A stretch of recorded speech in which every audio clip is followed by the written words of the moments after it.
Dua saham yang akan saya ulas di video kali ini merupakan saham yang baru saja IPO di akhir tahun 2020 yang lalu. Ada lebih dari 50 perusahaan yang go public, dan bagi saya yang kurang pengetahuan tentang perusahaan-perusahaan tersebut, hanya ada dua saham yang produk dan brandnya setidaknya saya tahu. Walaupun masih terbilang baru, tapi menurut saya dua saham ini cocok untuk mulai ditabung pelan-pelan karena bisnisnya yang cerah. Untuk investasi masa depan, teman-teman setidaknya harus mempertimbangkan beberapa kriteria berikut. Perusahaan harus memiliki brand yang sudah dikenal dan bisnisnya jelas, kepemilikan publik tidak lebih dari 50%, dipimpin oleh generasi dari foundernya atau kerabat, pertumbuhan penjualan, laba, dan neraca juga harus dalam posisi yang bagus. Saham pertama adalah Sohu Global Health dengan kode SOHO atau Sohu. Ini adalah saham yang berada di industri farmasi. Sempat naik banyak setelah IPO di September 2020, saat ini saham mengalami koreksi yang cukup banyak. Dari grafik ini, Sohu sempat meroket 600% setelah IPO dari 2270 ke titik tertingginya di 16.300. Kemudian saham kembali turun sekitar 70% ke area 4.600-an. Saham ini cukup volatile, di mana beberapa kali kena ARA dan ARB. Sejarah perusahaan ini sudah cukup lama, seperti yang bisa teman-teman baca di websitenya. Mereka mulai berdiri di 1946 sebagai perusahaan farmasi yang berfokus di produk injeksi. Saat ini Sohu memiliki beberapa segmen bisnis seperti penjualan obat dengan dan tanpa resep dokter, multivitamin, alat kesehatan, UniHealth yang bergerak di bidang MLM untuk memasarkan produk mereka. Produk unggulan mereka adalah Aimbus, Kurkuma Plus, Diapet, Fitcom, Curvit, dan Astin. Saya rasa teman-teman pasti sudah sangat kenal dengan brand-brand ini sejak lama. Sohu memiliki 7 brand yang masing-masing membukukan penjualan sebesar 35 miliar per tahun. Sedangkan brand terbaik mereka adalah Aimbus yang merupakan penguasa pasar di segmennya saat ini. Bisa kita lihat pada grafik berikut, di mana per 2018, Aimbus berhasil menjadi pemimpin pasar di segmen body defense dengan market share 23,6% dengan grafik yang terus mengalami peningkatan. Sohu juga rajin mempromosikan produk-produknya di pasar dengan menggandeng beberapa artis papan atas seperti Titi Kamal dan Nagita. Jadi untuk brand dan produk, Sohu sudah diterima dengan baik oleh pasar. Apalagi penjualan mereka tahun ini juga tercatat meningkat pesat karena pandemi yang membuat kebutuhan akan multivitamin daya tahan tubuh semakin diminati. Sekarang mari kita cek sekilas keuangannya. Saya mengambil data dari laporan keuangan per 2019. Berikut highlight kinerja mereka di 2019, di mana grup net sales mengalami peningkatan stabil 10% sejak 2017. Laba EBITDA mengalami peningkatan lebih dari 40% secara beruntun dalam 3 tahun. Aimbus berhasil menjadi peringkat pertama di kategori imunomodulator di Indonesia.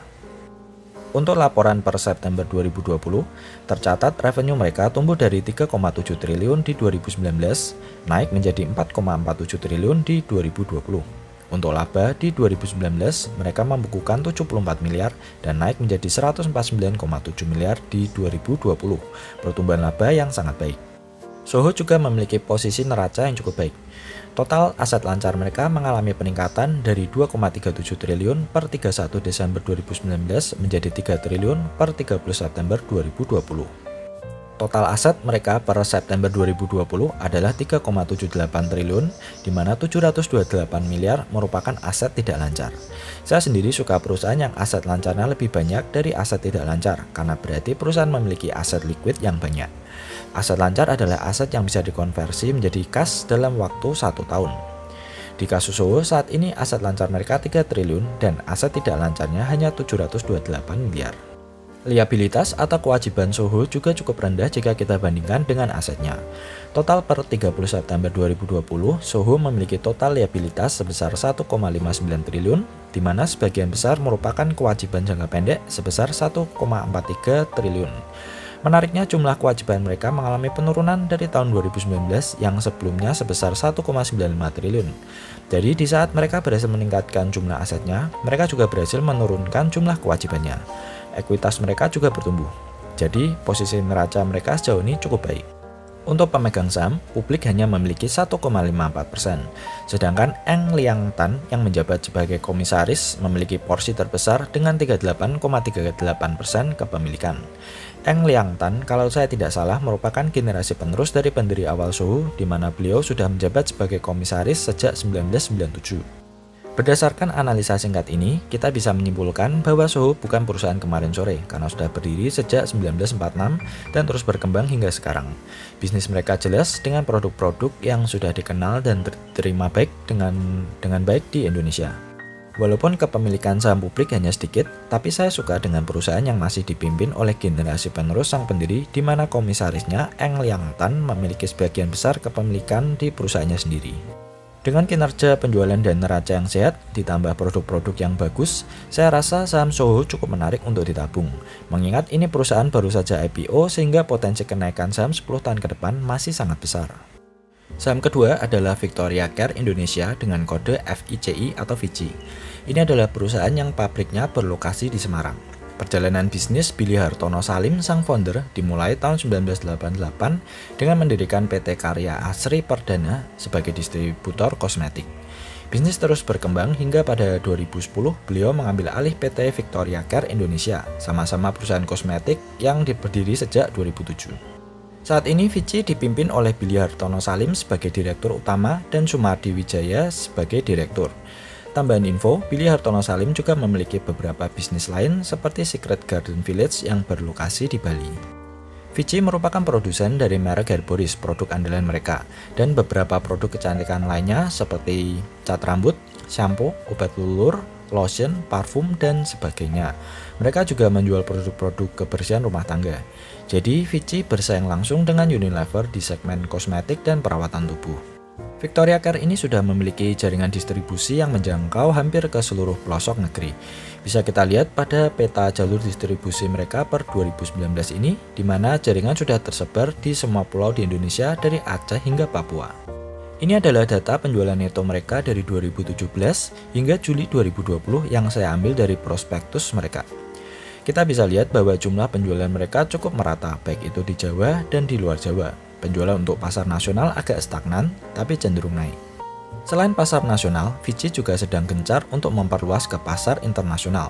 Bisa kita cek pertumbuhan penjualan ekspornya yang meningkat pesat dari 2017 sebesar 297 juta, kemudian meningkat menjadi 650 juta di 2018, 2,2 miliar di 2019, dan meningkat lagi menjadi 2,5 miliar per Juli 2020.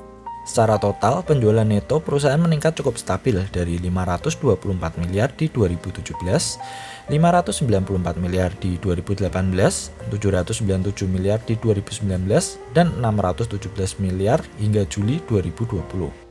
Teman-teman juga bisa cek rasio profitabilitas mereka yang cukup baik, di mana laba bersih sejak 2017 hingga Juli 2020 stabil di atas 10%. ROE juga baik, di mana selalu terjaga di kisaran 20%. Untuk posisi neraca, perusahaan ini juga cukup baik. Coba perhatikan grafik perbandingan dari total aset, total liabilitas, dan total ekuitas mereka dari 2017 hingga Juli 2020.